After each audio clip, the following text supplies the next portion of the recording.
I don't want to reflect my personality into the building at all. That's why I want to put that building for that user. That person should be the happiest person on earth that it is my building. The building should not only be like the silos of efficiency and smartness, but it should be environmental friendly, user friendly, and definitely it should be connected to the roots. Life has no shortcuts. So younger generation, be patient. Hi, I'm Ruby Jagrut from Abir, Pothi. Urban Next 2.0, an exciting platform, an initiative by Jaquar Bath and Light, where we aim to bridge the gap between emerging cities across India and metropolitan hubs. These cities, which are on the cusp of big transformation, are the focal point of conversation today. In this roundtable, we are dwell into architectural practices shaping in these cities, exploring their unique design philosophies, challenges, and aspirations. Our goal is to understand how these cities have evolved into future cities and while retaining their identity, sustainability, cultural sense. This dialogue will not only help us to understand their practice and their presence on the map of India, but also shape the vision of the cities of tomorrow. Let me introduce my panel. Today, August company of senior and super senior architect, Mr. Ashok Kumar, who has 50 years plus experience in field of architecture. He's a founder and principal architect of Arc and Design, a prominent architectural practice based from Lucknow. Architect R.K. Malik is a principal architect and founder of R.K. Malik and Associate, a distinguished architecture firm based from Muradabad, Uttar Pradesh. We have architect Anupam Mittal, 30 years of practice, principal architect and director of Arinam Consultancy Service Private Limited, multidisciplinary design firm based in Lucknow. Architect Avinash Gai, over 27 years of experience. He's a principal architect and founder of Avishkar Designs, a distinguished architecture firm. Hi, everyone. And we are really thank you for having you here. We are grateful that you came on Sunday, gave us the time, and I'm sorry for the delay. It's really pleasure to welcome you all. Abir Pothi largely work around art, architecture, and design.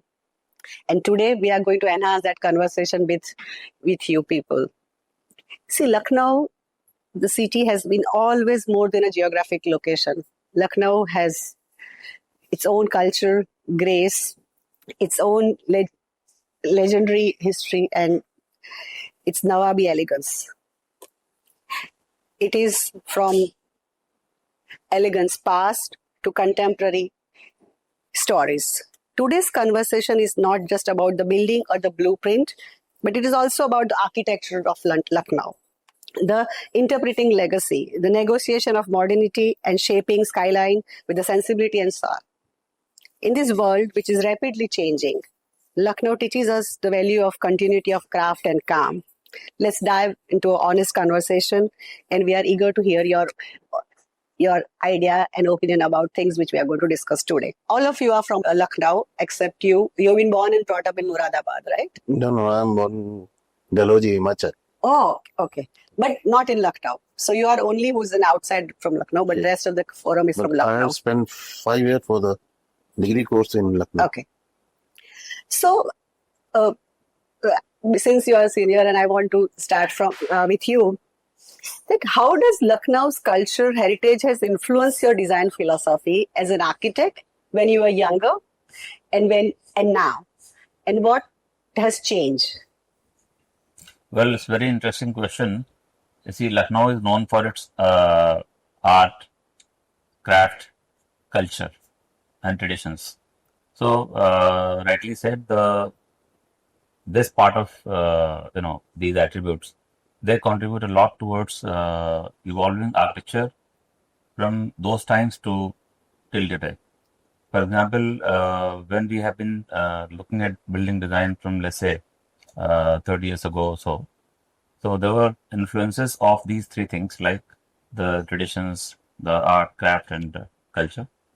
And things were largely in context of the prevalent architecture that we had, say courtyard planning and say all these thicker walls. So mostly natural means of devices. Huh. For example, when we used to have a building design, then we would largely depend on the natural means of designing, where the automation and the technological advancements were lesser Mm-hmm. or fewer. So actually, those interventions were not to be seen. Mm-hmm. Now, if you look at things today, then we have the roots of all these three things: the culture, tradition, and art craft. They are definitely there. But now, in today's context, when we deal with anything, whether it's a sustainable agriculture or urban development or whatever, the immense intervention and role of technology and automation and all these things that has come a long way. So that's how we have to be adopting all these things in today's context of design. And moreover, in the building that we are designing today, they are largely sustainable. Meaning each and every building essentially has to be green building. And with that green building in mind, naturally your priorities and your approach will shift, because how to conserve the energy is all the more important. And every such step in process of designing is calibrated towards bringing in this aspect of sustainability. So when we deal with the building design, then naturally we have to conserve water, we have to conserve energy, and we have to see that these things are well maintained. And in this process, naturally, you have to be methodical. For example, when you place the building, your orientation is the first thing that you have to take care. Then you have to take care of the material selection. Then you have to take care of the envelope, the wall-window ratio, and all these kind of features. So the today's designing process and the one that we had 30 years ago, definitely there is a shift. But it's all for good.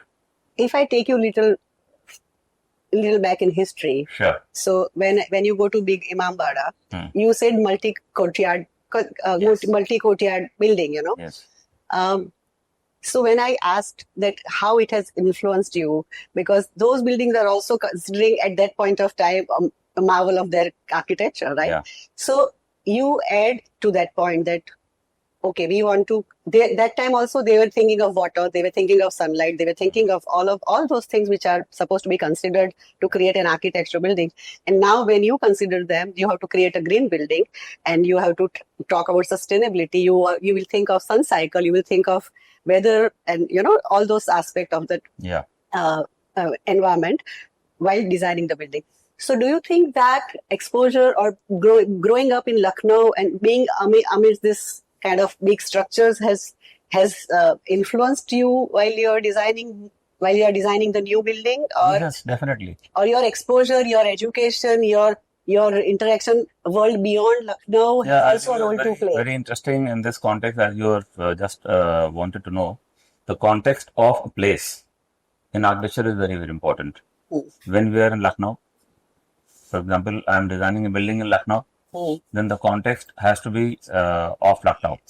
And therefore, the influence of process of design will be centric to Lucknow's context. Whereas, supposing I am doing a building in, let's say, Meghalaya, Shillong, or some other place, for example. So there the local context of two things will prevail. One is the kind of architecture that prevails there. Then climate responsive architecture has to be there. It rains so much there. The temperature climate is also important in the sense that it's not very hot. So like that. So whenever we deal with a place or deal with the building in a particular context of a place, the factors such as climate, such as the local style of architecture, and such things like monsoon and how much is the rainfall and so on. So those kind of things, they start influencing our process. So if I sum up your answer, you believe that architecture is contextual. Yes. And it has to be under consideration where you are building. So I would like to take you in, Mr. Mittal. I would like to interject here because before the shoot started, we talk about the future of futuristic building and a new age scenario. And you are advocate of a new age scenario, and I totally agree with you. So how growing up in Lucknow has influenced your process of architecture, designing, and seeing your project and doing it? See, Lucknow is known for its heritage, culture, and so many things. So it's not only the Architecture. architecture, or it's only not only the Imambara. Does not stop there at Ruby Darwaja. So it is just a gateway. You see, when you call it a Ruby Darwaja, Darwaja is a gateway. It's just an entry, but that is not everything. Yeah. So when you talk about the context, some called context of Lucknow remain in Lucknow, and then the context of the heritage building remain at the heritage point. I cannot bring everything at my every place for In a new age building. for the new age building. Like for example, that's a monumental architecture. There is a temple architecture. So I cannot bring temple architecture into my modern building. So my building or my industry or my housing or my any campus will be in context with the surroundings and with the kind of use it is required to be. For example, if it's a university at certain place, like in say one of the highway of Lucknow. So the university is a university which has to be done as per the norms and the ideas of that particular place where students are going to be educated. Also keeping Whereas, the end user in mind. Definitely. And at the same time, like the thick walls of Imambara, which has taken because of the technology that time. Now today's technology is different. I am a technology person. I like to use the technology to build whatever is new, whatever is future, whatever is as per the materials and the demand of the time. Not going with the past. Past, let it there. I like to worship the past at the place where it is. So let's not,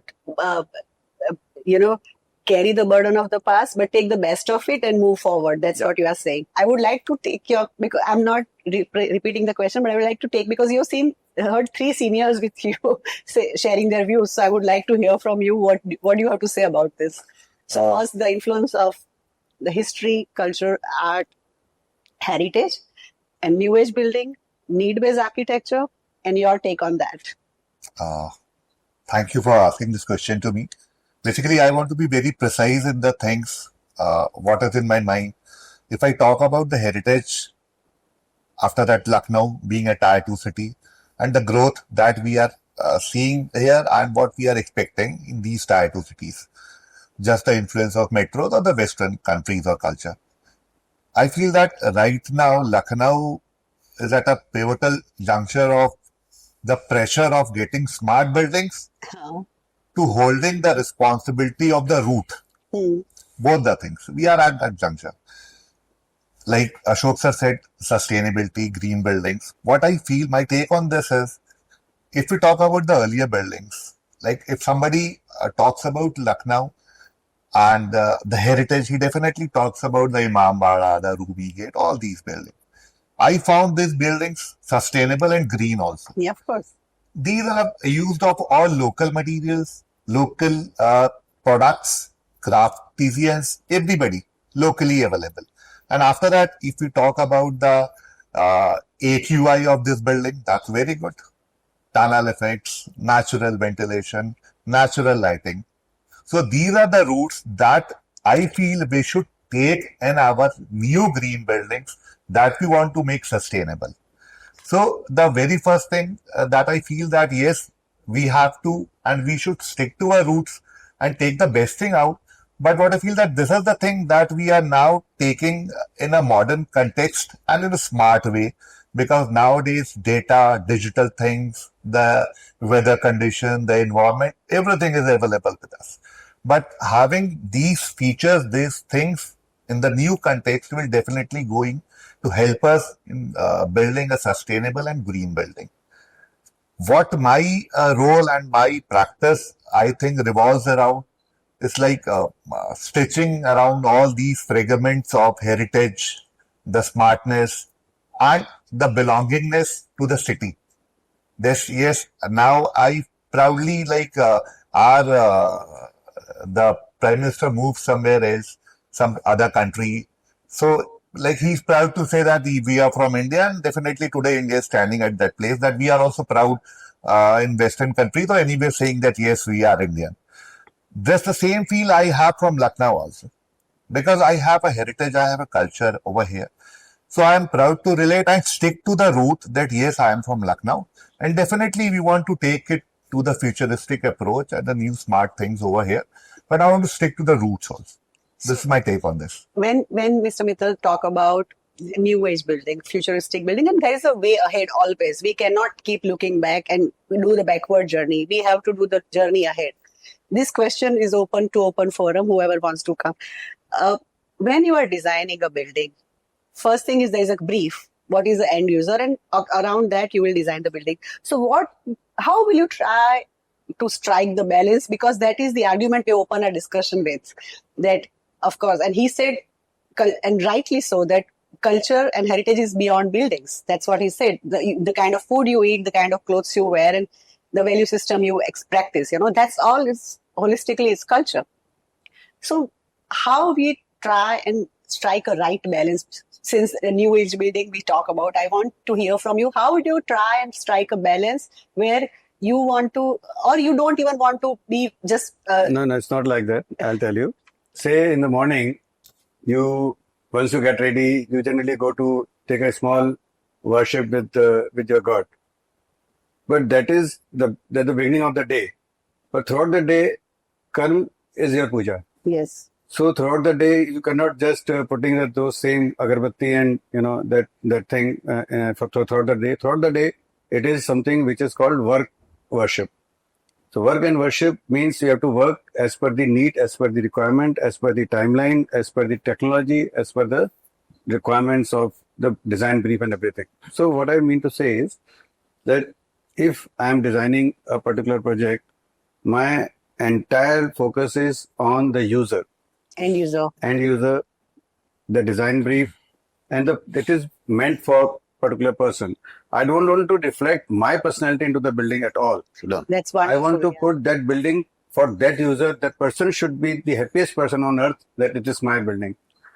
When I'm making a house for myself, that's my house. But I'm making a house for you, it is your house. It's not my house. Yes. In the similar lines, today, the technology has come to that stage where you have to use it, you have to be a part of it, you have to run with it, you have to carry it on with you, and you cannot move fast if you are having the burdens or the backpacks with your dead past. For example, if you talk about the materials, like as Mr. Ghai said, the Imambara is made out of good chawal, lime plaster and all those things, because and there is no iron, there is no steel. Today, even the steel buildings are the buildings. Purely steel are the steel buildings. Now, how you make it sustainable? Now, at today's time, the recyclable material is your sustainability. Your heat reflective paints get you the building cooler. The solar energy is a renewable energy. The recycling of the materials. And so many things, basically you have to adopt the technology and you have to work out the mathematics, how to make it sustainable. It cannot be just you carry the past with you and just make the things which is old. As far as courtyards are concerned, show me one apartment with courtyard, show me one office building with courtyard, show me one, any small building with courtyard. We can have a courtyard within the buildings. We can have a courtyard within the campuses. But within the campuses. But now a small unit, a house of 2 BHK or 3 BHK cannot have a courtyard. It cannot have. The square feet rates of the building, the land and the square feet rates of the buildings are so expensive. So they have to basically be very practical, and your approach has to be around the user.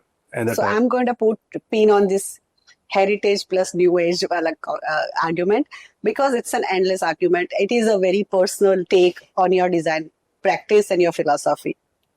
And I truly agree with Mr. Mittal. It is a client-based profession. It's when you go to a lawyer, the lawyer will fight case for you. When you go to architect, he will design for you. So as a professional, you are catering to somebody who has come to you with the brief that this building is designed for so and so users, this is the end user, this is located here, and this is the budget. So when you are trying to cater to that brief, there is always one part of with whom you're grown up with. I'm not saying about the architect, but the something which you like, something you really like, and something which you believe in, and that is been expressed while you are designing that project. What is that? Which for all of you, what is that one element which you think which goes without even being conscious goes behind your design process? What is that one element which you think I relate to the most, which is the most important thing for you to cater to when you are designing? What is that one thing which you think I don't even know, but it is part of the system? See, as you rightly said, what is that special thing you look forward to have in a building? So the best and the only thing that you look forward is to have the building which is user friendly, in single word. Now coming to as to what is exactly user friendly, so we have to define in couple of things. As I said, and I think most of us they've got the same feeling that there's nothing much difference in terms of the approach. Well, we look at the past, so we try to imbibe things from our culture, our traditions, and so on. So no. So again, my question is, what is that one thing which you sum up in your first answer, user friendly? He said light and air and ventilated. Mr. Mittal, what will you say? See, light and ventilation will always be a priority for sure. But again, I'm connecting it with the past. Since the beginning of the earth, sun is always there. Earth is like rotating and you are getting seasons. We have as a tropical climate, we have winters, we have summers, we have rains. And especially in this part of this country, you have extreme weathers. You have extreme hot, up to goes 48-degree temperature, sir, almost 45, 46 is at a degree temperature we get. In winters, we get 2 degree, 1 degree temperature. And that cold. yes, exactly. And in your rains, it's like 3 to 4 days continuous of rains. So when we have all seasons, you have to, the challenge is to design a place, design a building to cater all these seasons. Perfect. So versatile, it has to be. So for me, what the answer I'm looking for is, you said when you are designing, the first thing you'll keep in mind, which the end user who's going to go across 12 months of season cycle, and it has to be versatile, and it has to be, if I have to put it in a one word, it's versatile. It cannot remain suitable for summers. All season, it cannot remain suitable for winters. But at the design, you have to design in such a manner, using the design and technology together, to design a place in such a manner that it is usable, user-friendly for the entire 12 months of the year. So you being youngest, you have to now come up with something very new. Definitely. Apart from all these things, Yes. As I've told, definitely these things are the basic what I feel should be there. Apart from that, I also want the structure or the architecture or even the interior. First of all, it should be pleasing to the eye. I found that, and I believe also that the face value is also of equal importance in anything. So it should reflect positive vibes. It should be pleasing for you, and it should be not very robotic sort of things. It should be comfortable, user friendly. If you want to sit on the ground and enjoy the things, it should be like that. It should be made it like that. It should not. Everything should not be very systematic or that. It should have a feel of your inner self. That there are two type of peace. I think one is peace of mind, and one is peace when you spend the money and you find the things out of that money. So it should be a peace of mind also. Whatever I design, the client should be attached to that things, that feelings. Maybe he's fond of having some cozy corners for reading, so he should have that feeling. Maybe he likes the sound of water dripping on the tiles of the balcony, so he should have that feel. I like the smell of grass when it rains, and I like the sunlight coming inside my bedroom up to my bed. Maybe room is small or big. So I relate to all those things, and I want what I see that these things should be there, and everybody is fond of all these things, every client.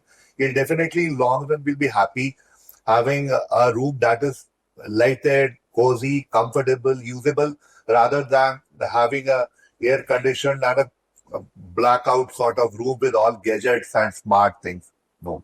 So that's my feel. Not 100% synthetic, but pure linen kind of a feel. Yes, in fact, any architecture or any building for that matter, whether it's office or residence or hostel or anything that you talk about, it should first be comfortable. And comfort is very simple word to define in terms of it should have proper light, ventilation, and solar ingress. Then comfort condition meaning in hot summer, you still feel that you are comfortable, Okay. and not always that you have to put air condition on and so on.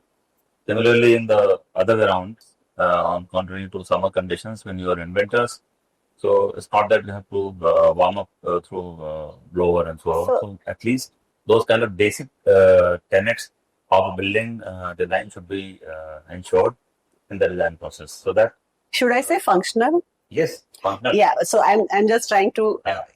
put one word to your entire statement. So you said user friendly, functional. Yeah. You said light. Sorry, you said light and ventilation. You said the end user and also a technology amalgate with your vision, and you said it changes. If I sum up your answer, it changes with building to building. Sometimes what you want to cater to a bungalow would not be the same. You're doing a 100-meter commercial high-rise building, so it changes. So functional and all these things, you are very much most important aspect of any good design building. The functionality of it, the end user, keeping end user in your mind, and In fact, should be as natural as possible. as natural as If you possible. are close to nature, whether it's outside the building or inside the building, it is going to And be. you also say, I'm sorry about it. And you also said the look of it. It should be pleasing, comfortable, pleasing, close to your heart. close to your heart. So I was talking to once a very senior architect, and he said something very beautiful. He said, "Do you every day remind yourself that you have a heart? No, it's just there. You only suddenly reminded you have a heart when you have a blockage. Suddenly you rush to doctor. Something that subtly there, existing and doing his function. A building and a design should be like this, that it should not make you remember that, oh, I exist. It should become an extension of your system. It should become an extension of the user and not hindrance, but part of it.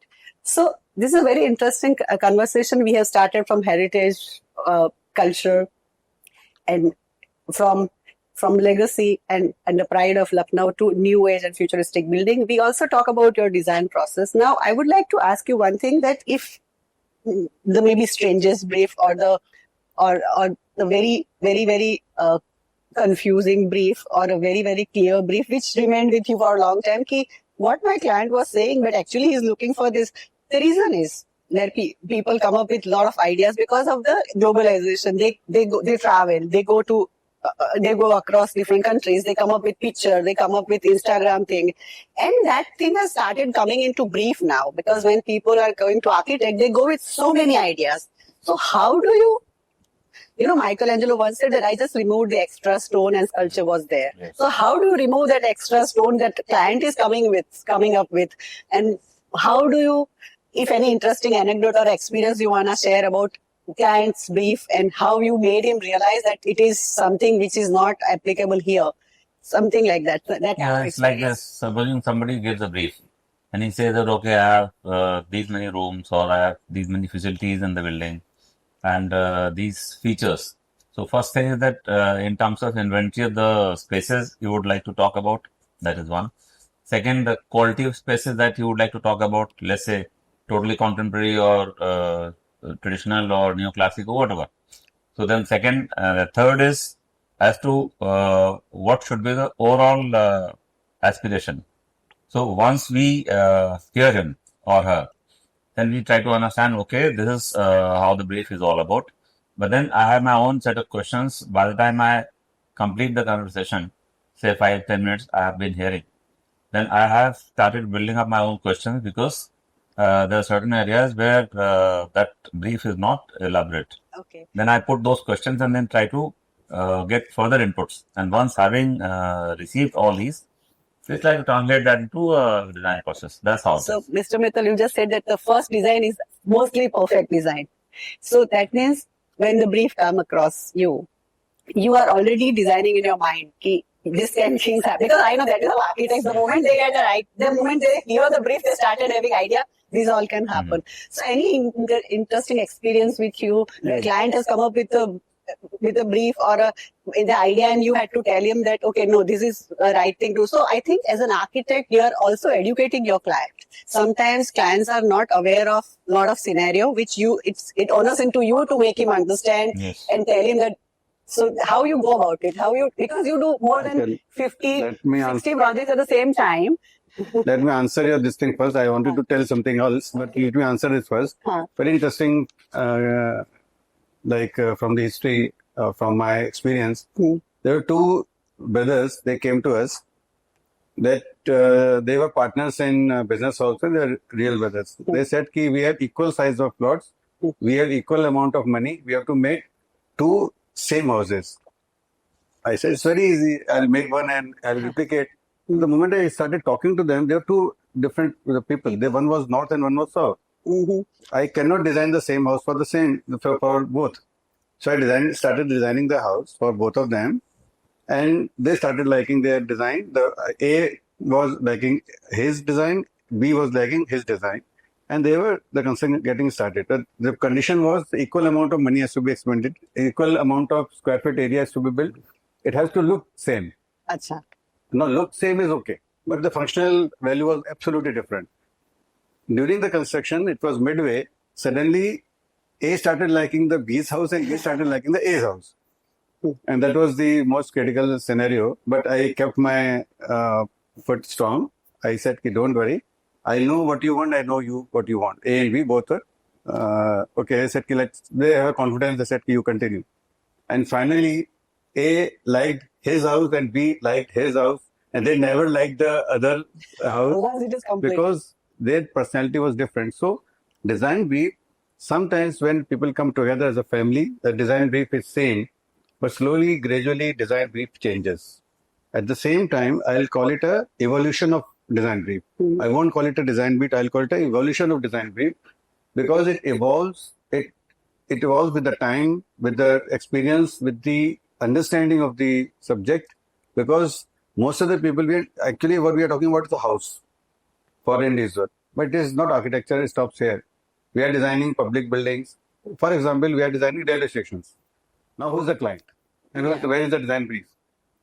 So, design brief is given by some department, some officer. We are facing the same challenge every day. The same buildings will have different kind of ball game. So, design brief here, it just evolves. It evolves like from particular thing to certain thing. The design brief maybe in the beginning may be very, very different. It's a very latest example. I don't want to quote it here, but we are finding it at particular point where design brief was something and it's finally when it reached to the top level, the design brief has already got changed. It evolves with the time and it kept changing. I talk about brief because that's your starting point of design. So what is your take on it? What kind of briefs are welcoming? What kind of, or a confused client with a big piece of land coming to you with some foreign building photograph and telling you, make this building for me. That's a very, very brief. People are coming with the photograph of foreign buildings and aap aisa bana dijiye. Very, very true. Technology का सबसे बड़ा loss ही यही है. Some movie also, they come up with some movie short. Please see this movie, see one interior out of this kind of house, right? Actually, the client now, everybody is aware digitally, everything is available. So they come with their own ideas. They do their Google job. वो अपना पूरा Pinterest और पूरा वो search करके he'll come with everything. But once you interact with the client, his family, his stature, after that, what area, what land, what apartment, how much size he has got. So it can't be a denial on his face. But you have to educate him. Yes, Slowly. I just want to hold that thought for now. For house, I understand that it is very individual project for that particular family. I'm talking about a commercial building, like you said, 100-meter building. He has seen this building in Switzerland or a Sweden, and he is coming and showing that photograph to you. So when it comes to a building for a community, for more than 1,000 people staying there, And that building is located in a country where minus 12-degree temperature is happening. And he's coming with that photograph and showing it to you. So how will you convince that person or what? So that I'm talking about those kind of challenging brief, not talking about a Yeah, I'll tell you. So how we have addressed to that? So that is actually now, as Avinash said, you have to basically educate the client. You can't get educated by their photographs and that Switzerland photograph. Actually, you have to educate them and slowly, gradually, so that it does not run off. Ma'am, it's a commercial. If it's a commercial or institutional building, like you have to also sometimes put your foot down that you also know the public better, like how it will be used in future, how it will be just catering to the community to whom the building will be serving. So you have to educate him that in this condition, in this scenario, in this area of land, in this pricing, this is the best thing and it is best commercially viable to that client also. Yes. That's the best thing you are getting because if it's a private client, he will be interested in his money. So you have to show him that minimum wastage of space, minimum circulation area, more of showroom and building area that he's renting or giving. Sellable space. Yes, more sellable space. And if it's institutional building, architecture में करके commercially उसको Every building आपको will- educate करना पड़ेगा. और if it's an institutional building, in that case, आपको you have to make them understand the specification, the government norms, the bylaws, each and everything. That's constraints are there. We have to go it like this. It can't be a building of Switzerland. Nobody is going to approve any building of a Switzerland in Lucknow. So since we are talking about this international exposure of client and at the same time you also must have traveled so many places and you must have seen a lot of international projects. Any international architecture practice, like it could be a senior who's maybe no more right now, like Zahad is no more, but maybe you like her work. So aisa koi, if you have any international architectural practice or an architect whose philosophy resonates with you or you like his building, so if you can come up with some name which you appreciate as an architect, as a good designer, you appreciate their design, whom would you say? It changed actually, so I can say two names. Originally, I used to like FLW's work, and the day I saw his work at Chicago, is Wisconsin, one wing spread house. I don't know, something happened. I don't know what kind of house it was designed. It was definitely not the best job. But when I actually visited Chandigarh, and when I saw Le Corbusier's job, and because he worked at that time on concrete, and I'm very fond of concrete works, we actually initiated the first of its kind building in India, which was completely on concrete, is the residential complex. This was the beginning of one particular technology, which we initiated in the country, and I feel so proud about it. So that use of concrete and the kind of spaces he used, I started liking Le Corbusier's job much. So Le Corbusier for you. And for me, like being an architect, definitely I appreciate the work of these all legendary architects. But practice-wise, I think these things relate more to me. Like if I go, I've traveled US, I've traveled many countries in Europe also. So I find their technologies in US more relating to us. Like even if we build a house over here, it will take not less than a year. And I've also been to Shanghai and all that. But I've seen if they build a 20-story, 30-story building also, they will build it in months. So that technology I more appreciate. You resonate and you like technology, but you have to give us name. Ma'am, I like forms and spaces, so I like free flows also. So these maybe sometimes. Yeah, see, this is very difficult question, I would say, but of course, contextually, there are people. Initially, of course, I did have a very strong liking for Frank Lloyd Wright because of the intervention of evolving the design process with nature, and that I think still holds good in my mind. That is one. And second, when you deal with, that's what I'm saying, it's a contextual. So it's not one person's philosophy will hold good for all kind of creations. When we talk about the landscape intervention in the building, then Geoffrey Baba is another name. And of course, when we talk the contemporary style of architecture, the Norman Foster and all these kind of Norman Foster, yeah. So the context of a building and the kind of architecture we're trying to think about, these things keep changing. But of course, good philosophies and good names will definitely have its own. There's always something to learn from everybody. Yeah. Since So- I'm an artist and I come from a digital art newspaper, this question I have to ask that in your project, have you ever collaborate with some artist or some craft people and, as an expression of your architectural design project, could be on surface, could be as a part of project, but have you worked with community of artists and craft people in your projects? Yeah, so actually what happened when we started working on this railway stations, so it was very much a design brief from the top that every station should have a culture of that particular city. So we are designing a railway station in Ujjain, it has to be different, and Haridwar it has to be different, Mathura it is different, Gorakhpur is different. But when the local context is coming, then we thought that what is the best way to, give this response, rather than just creating an elevation of a local architecture. Local architecture, they actually in most of the places there is no local architecture. Most of the places, but definitely other than few cities. So we collaborated with artists, local artists, to create a storyline with the city, with the backdrop, so that we can create a kind of a museum within the museum and the art galleries within the public area, so that the story can be told. For latest example is Meerut railway station.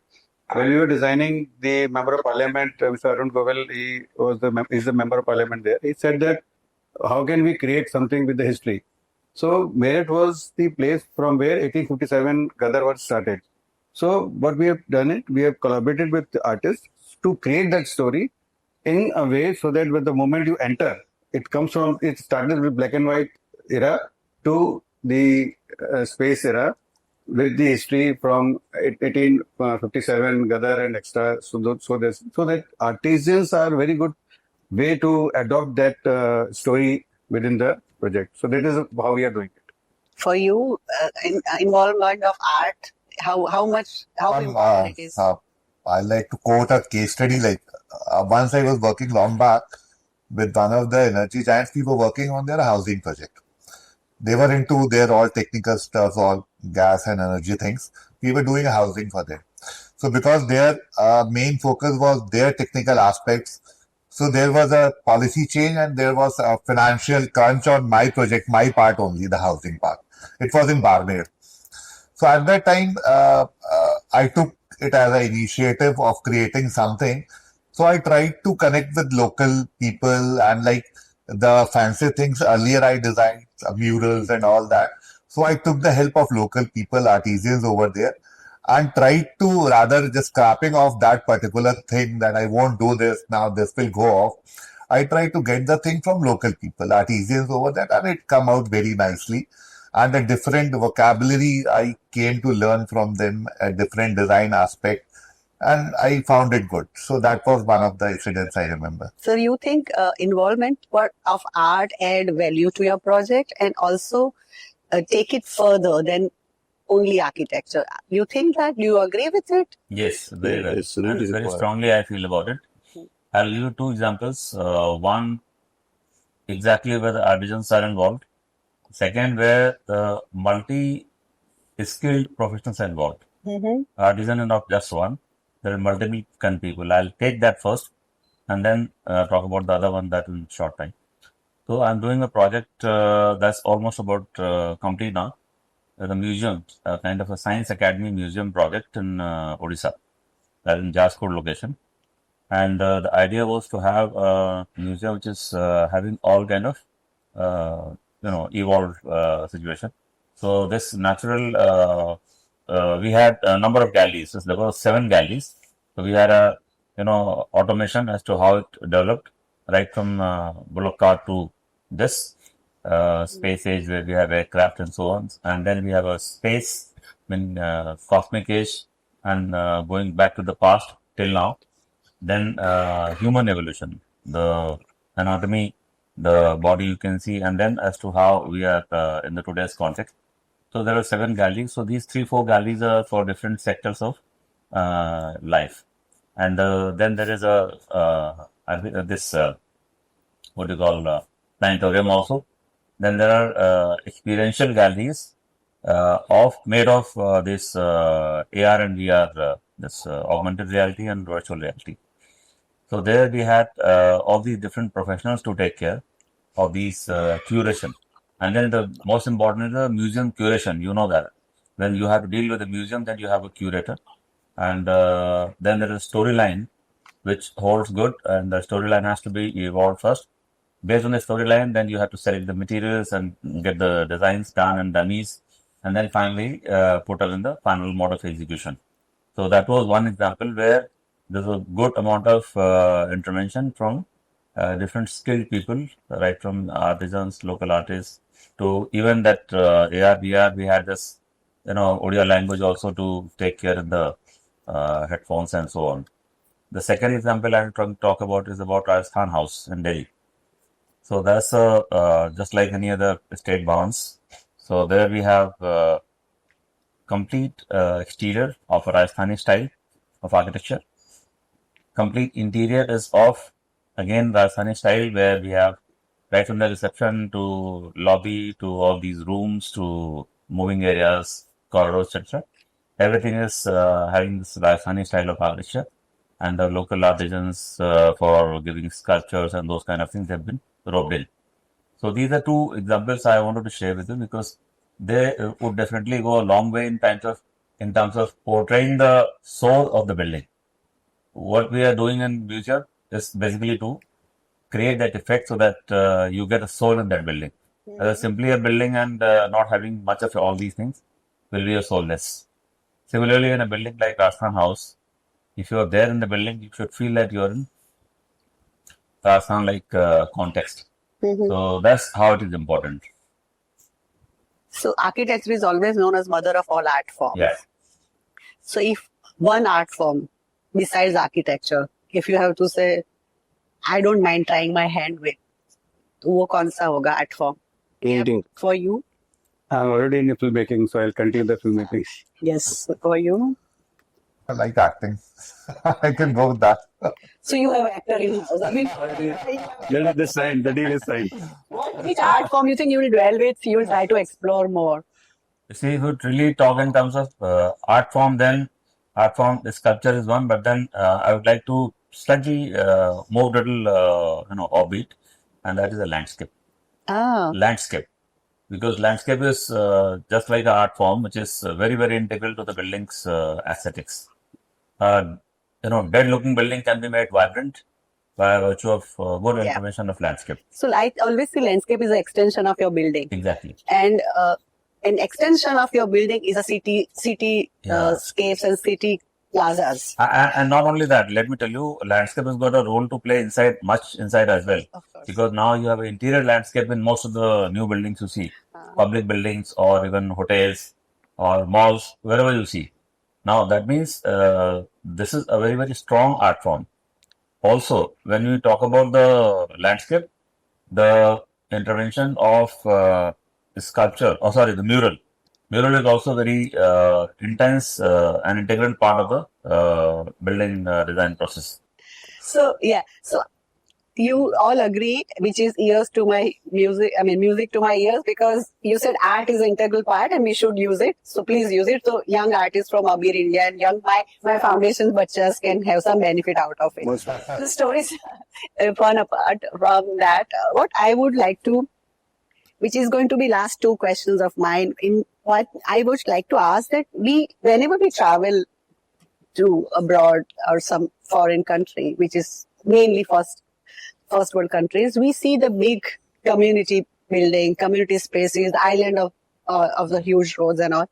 And we see the kind of budgets they have, the kind of importance they have, even the nice corner bench, which is designed with so meticulous finish and so beautifully done. Those kind of things are why we are not, since we are going, you said Mr. Modi is so proud of India and we are almost going to be fourth largest economy of the world. Why are we not seeing that in our community or in a city per se? Buildings ban jate hain. We are able to make buildings, but are we able to make that kind of... Environment is happening. Actually, it's just happening. The thing is, our education percentage of educated people, Same. the literacy was very low. Now it is improving and it's going to improve. So from illiterate percentage, higher percentage to literate people, it is the journey which is happening. I think we can see a change from the past. Like every decade, there is a change. We were having lesser public areas, dirty public areas to cleaner public areas to very clean public areas. One very good example is trains. Right. Trains and railway stations. If you remember, 10 years back, all the platforms were so dirty, trains, toilets, everything was so dirty. Today, most of the platforms, most of the tracks are clean because of just adoption of the kind of dry WCs and the technology. And slowly the education level is increasing, the literacy is increasing, things are happening. I think this is a period, the way when we are going to be the fourth largest economy, we will definitely be a cleaner and cleaner city also. हम लोग क्या ये है कि like the any of the city if you find कि जो left over spaces है ना उनको पार्क बना देते हैं. बाहर के कंट्रीज में ऐसा नहीं है. वो park is an integral part of any of the society or any of the development. It has to be there first. That's the priority for them. हम लोग क्या अभी प्रेशर है कि जितना हम लोग आप जो फर्स्ट वर्ल्ड कंट्रीज की बात करते हो we are only taking like the smart and efficient systems and those buildings we are not taking all those ideas from them, or maybe not our government, the policies are not more on implementing on them, rather building housing, because obviously we have 70-80% of villages earlier we had, the people are getting educated, and so we have these basic needs and infrastructure things that has to be done for them. No, so here I would like to say that in older times when they were designing the town or any town which is getting established, there were chaurahas and there are courtyards and there were temple places where there is a social gatherings happening. They were part of our evolution that has been there. And we will not go in detail, but nowadays when you design a tall tower, you are trying to give that community space to that building because the houses are relatively small. So you have to give a space where they can go and, and enjoy and express themselves. So I was looking for a quote which I was reading a book and I found it. So that's why I've opened my phone. So there is a very famous quote by David Alcoy, and he said, everything is designed and very few things are designed well. So this is a very critical statement to make because I have very rarely seeing an architect is giving 100 out of 100 to other architect because it is his extension of his belief, his experience, his philosophy, and it can never be same for two people. So when we say, of course, change is happening and things are happening for better, in this time and age when you said Pinterest, you said Instagram, you said exposure to foreign countries, in this time and age when you are designing, he already said twice that I want to see futuristic. I want to adapt to the new good things about architecture. How ready we are to embrace that change. How ready we are as a country, as a community, as a community of builders and architects are ready for that kind of change. Now AI is helping people to design building. Now the softwares are so sophisticated that the work which used to take 10 draftsmen is now happening in 2 hours. So how ready we are, or it is just on a surface level and we have long journey to make for that kind of change? Shall I? Please, Okay. please. See, nothing can replace human mind. It is never going to happen. All of us started from that board design, manual drawings, Drafting. drafting to AutoCAD, to Rhino, to these 3D softwares, to AI. So we have seen all those changes, but the originality, the design will always come from this mind, and it is showing. Yes. Yeah, so that will remain a tool. Those will be supporting tools that cannot replace anything. Yes, the productivity increased. Originally, we used to scratch the drawings to make the amendments. Now we can make a drawing on computer. We can make the copy paste quickly done, quickly reproduced. But again, the originality. Even if I can give another example. If you want AI to prepare a dish for you, maybe a chart for you, do you think that humans' touch of putting up masalas on the, Touch would never be there. it's not never going to happen. So, Sir, Absolutely. I you want think, to add something to it? let me just tell you very words. The creativity of a human mind is unparalleled. yes. So we have to be first be sure that whatever is to be created, and we have been doing it. AI is something that we've been now using for almost about more than 2 years or something, ever since it has started making inroads. Now, the basic thing is that you have to create your process of design first, and then once you do that, then these are only as a tool to support your process of acceleration. Supposing you have some thought process, and then you use intervention of AI. So as to what are the options available that you can get from there, you can minimize the time and get things faster. But then nothing like your original thought. So original thought has to be there from you only, and these things are there only as a support system. That's one thing. And second, when you talk about the climate responsive, user responsive, and user-centric designs and all that. So naturally, you understand, and your mind is the first one to react to the brief that you get. And there, of course, you get all the support from AI or other.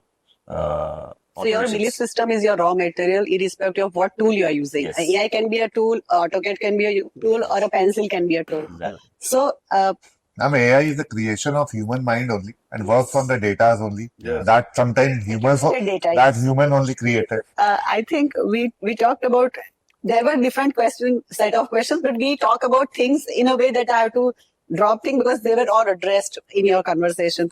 But still, you think a good design enhances an experience of life, an aesthetic of living. You surely believe, because you are all architects. Yes, but definitely. if you want to elaborate on that, because I'm saying we are sitting at Jaquar, right? Where the journey of bathrooms has evolved to a room now. It's not just a place where you take quick shower and come out. Sure. So does that good ambience, good gadgets, good technology enhances the life experience?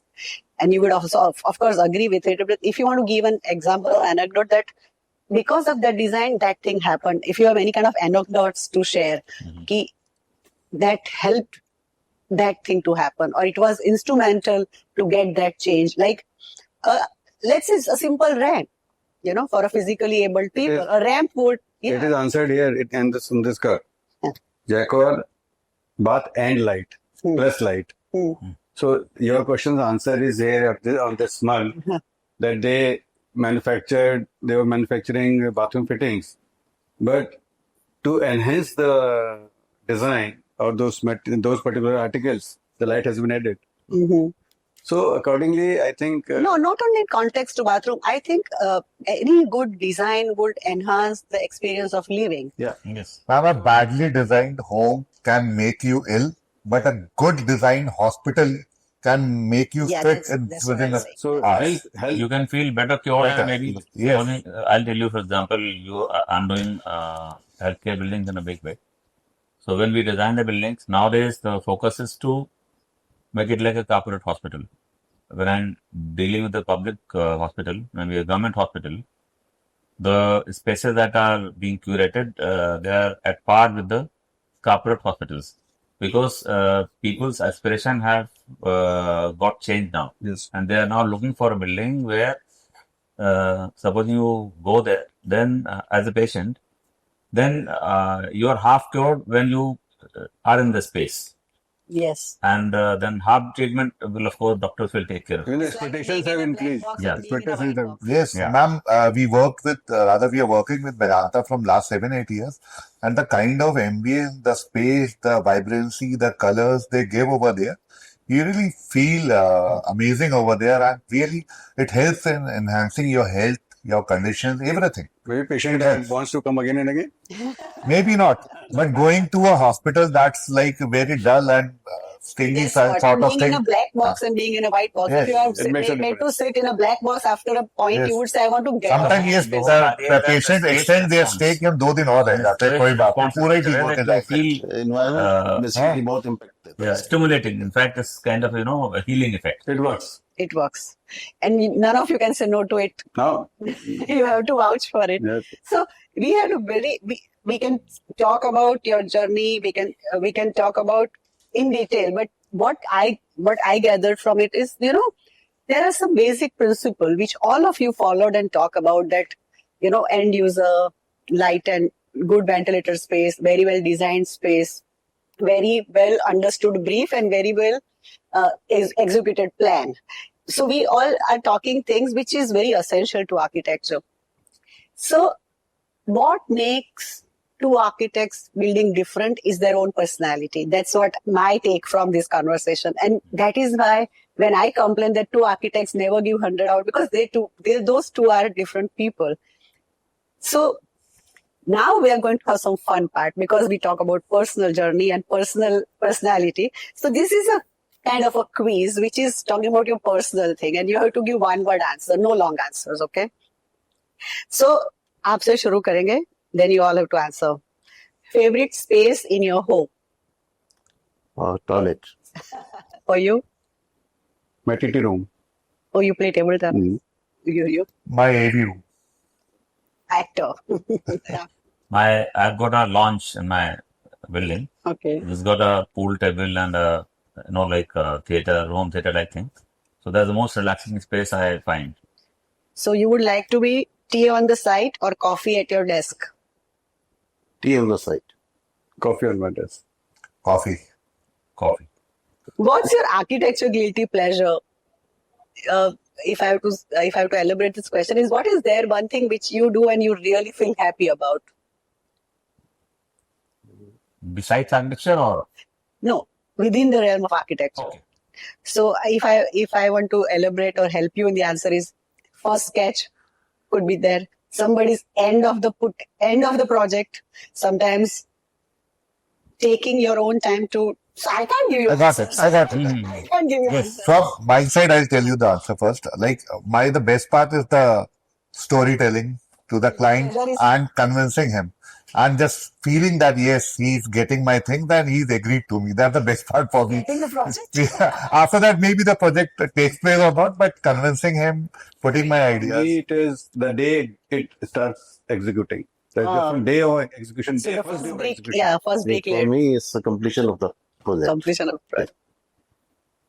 For you? Obviously, completion of the project is there, but then when the day one of concept presentation along with the narration of the concept, that's very important for me, because that's the day when I feel One word that answer. No, it is a rapid fire. yes, So this is very interesting, because I have seen this, and that's why I'm asking.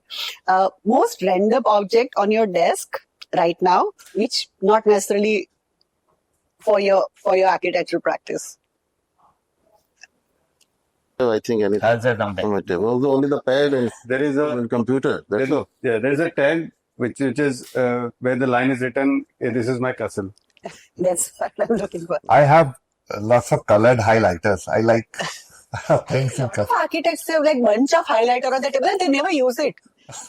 Same, Honestly, I have never seen a principal architect using color highlighter, but they always have it. lots of pencils and color highlighters. It's not space No, station. use a lot. Use a lot. Maybe rather briefing to our team also, we use them. That's better. We use them. For you? I have a red pen. Red pen. That's the best use, because throughout my day, I've been using it for all the corrections and all the instructions to my. But that's not a random object. I'm talking the way he said the line written, that's a random object. Yeah, like for me, because perpetually, if you see, is going to be of that kind. But nevertheless, So I would talk about the most random object I have ever seen. I was in a shop and there was a small board, say, be nice or get lost. I'm like, okay. So that's a very random yeah. poster to put on a desk. Yes, yes. Whoever knows me, they always ask for the, how can you put this? This is my castle. I said, somebody gifted me, I liked it, so I just putting it there. So, again, if you weren't an architect, what would you be? Painter? Painter. We answered. I think. Film director. You answered, but still. आपको landscape करना था. Yeah. That you're doing. Yeah. You're an Landscape Anyway. is a part of Landscape is part of it. You have to give another answer. Some other answer. Yeah, some other answer. I would have been academics, which I'm still there, but then in a better way. The most inspiring structure you have seen abroad. Inspiring structure you have seen abroad. Is it Pisa? Egypt. Yeah. Mm. The pyramids. Pyramids. I talk about these Louvre museums and this triangle pyramid. For you? Louvre is nice. Arc de Triomphe is also there. That's also a good one. For you? I think in terms of structures, FLW's building was quite impressive, and I still feel it is close to my thing. This is kind of just inquisitive. Have you ever worked with any celebrity you would or a celebrity you would never want to design a house for? I will not interact with any celebrity. I work with couple there, Mhm. so we work together. And the celebrity you would never work with, that you don't know? I will not like to work with Amitabh Bachchan. Oh. This is going to be on a YouTube, okay? Like all the people and all the big shots over there, diplomats, bureaucrats, we take them as a celebrity only. Yes, yes. So that's there definitely. So you like to be designed for them or you don't like to design for them? Samar ka answer. No, I definitely like to work with them. Lots of things to learn also. I had wonderful experiences with all of them and all sectors of Celebrities. yeah, and anytime be happy to work for them because I had fairly wonderful experiences. There is one overused material in architecture, Indian architecture right now. Glass. Overused. Wood. Wood. Glass, I'll go. Glass. Yeah, I think glass is the one. So next question is very tricky. Glass or concrete for your Glass. building? For me, I want to use concrete. So I'm giving option glass or concrete. If you're given option, what would you use? Concrete. For If you're given overused or you to use. for you to use, if you have two options, glass, concrete, because you talk about concrete. Concrete, sir. Concrete. Yeah, definitely concrete because Okay, if you could redesign one building in Lucknow, which would you be? This Lok Bhavan. All answer the same. I'll change my question, answer that. JP and IC, I like to redo it. You can just redesign one building. बहुत सारे नहीं तोड़ सकते. We can't just need one answer. One architecture trend that needs to go away now. Let's end it. excessive use of glass is not really desirable in our context. चलो ठीक है. Like the material, those are not sustainable and not reusable. I don't like those materials. We have to be sure of making sustainable buildings. So any building which is non-sustainable is not a choice. The trend needs to go now. Is right. Sustainable material should be. Okay, now minimalism or maximalism? Minimal size. I think everybody is going to say Yes. minimalism. I like that. Okay, now this Make the things grand. yes, and I think it's a way of. I think it's about celebrating your. I think maybe. Now this is my maybe last question, and you cannot repeat. So whoever is giving the last answer will have a difficult time. So I think you will give the last answer. You are youngest. Okay. You have to describe your design style in 3 words. Just 3 words. Okay. So functional, efficient, comfortable. Most functional, best forms, and health. That's your design style, right? and the health and happiness for the user. End user, keeping end user in mind. Mine, like, it will be heritage, environment, and belongingness. Sense of belonging. Okay. So I think that's a very, very well said, because your philosophy mostly is same when you are designing, when you're keeping end user in mind. So mostly architecture, they have the same alphabets to make a statement. How well they use their vocabulary, it's their own style. So thank you so much for your time. It was fun talking to you all, and I think the time is running out, but I would love to talk more and know more about your practice. Yeah, I think this team is very happy because there is no cut and retakes. One advice you will give to your 20-year-old self? So this thing should start from the youngest one. Yes. Okay, I'll start. So there is no end without some good advice and some preaching from senior architects. So what will you advise your 20-year-old architectural self? What would you tell her? Or to younger architects? I would like to say that every square inch, every square foot, what we design is a vote to the society that we want for ourselves. So I think that the buildings should not only be like a silos of efficiency and smartness, but it should be environmental friendly, user friendly, and definitely it should be connected to the roots of that. I would say particular responsible architecture. Yes. So it's my turn. I'll go directly to the public. Yes. Life has no shortcuts. So younger generation, be patient. One should focus on his work, and there is no shortcut, as Mittal Saab said. One should focus on his job and know what architecture is actually for. It's for the public. It's for the society. So whatever you do, you keep in your mind you are doing for the society. So anything, if you cut one tree, that is really spoiling the atmosphere. It is very important to use the natural thing. Nature, I'm repeatedly saying, light ventilation is very important. Thank you. He's advocate of nature. What would you say? I did, I think I did. I'm sorry. Yeah. What would you say? Well, my piece of advice to all youngsters is that the architecture should be dealt with very sincerely, meticulously, and keeping the nature in mind.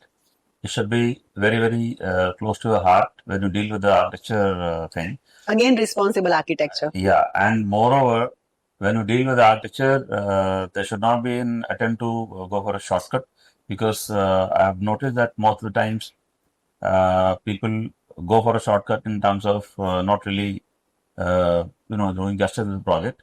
And in our profession, it takes time, but then over a period of time, you'll evolve many good things if you are patiently working on. So, Patience. yes. So, the patience has to be dealt with in a big way. And that's the future of architecture. And I'm sure all these good practices, because architecture is always much dependent on these good practices where you can evolve gradually. And with passage of time, your experiences only will make you stand stronger and better. Okay. So the advice we got from senior architects here is be responsible. There are no shortcuts. Think of environment first when we think about architecture, and evolve with time. Be open for new things, and change is inevitable. Thank you so much for your advice. Thank you so much for your time. It was wonderful Sunday afternoon, and I'm sure we all are very hungry. So we would like to conclude it here. Thank you so much for being with us. Thank you. Thanks a lot. Thank you very much. Thank you. Thank you.